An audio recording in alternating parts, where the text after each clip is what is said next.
maneira lei de contabilidade e lei LAFT hoje em dia também estipula que o órgão acaba botin que traga a conta anual den que bota uma conta de execução de presupuesto de ano anterior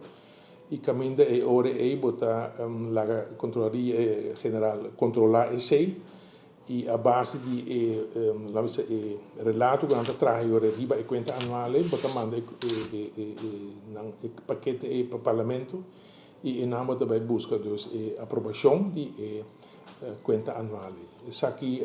trata di conta annuale di anno passato 2015 mi tinco bisa que da queda confirmar que nós realiza um déficit de 2% de GDP norma legal a base de LFT estava 3,7, dus não se queda com 50%, não se queda balde e norma legal e me quer ser um bom resultado que não se logra ano passado e caminho com esse trobita dona nós dus e confirmação que nós teve trajeto correto para chegar a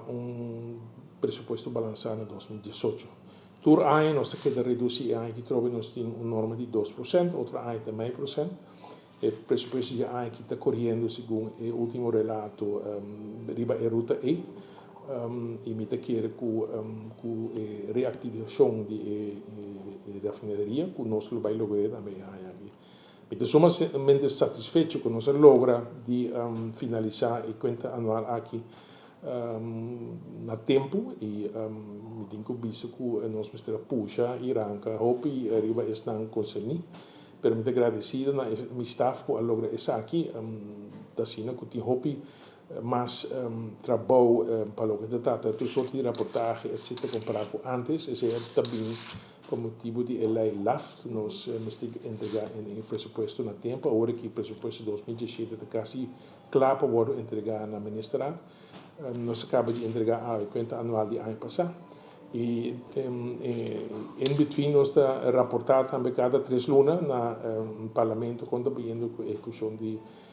presupuesto 2017 agora que nós temos é bom sequência também que todo o documento aqui está saindo na tempo segundo a lei estipula e me que essa parte também de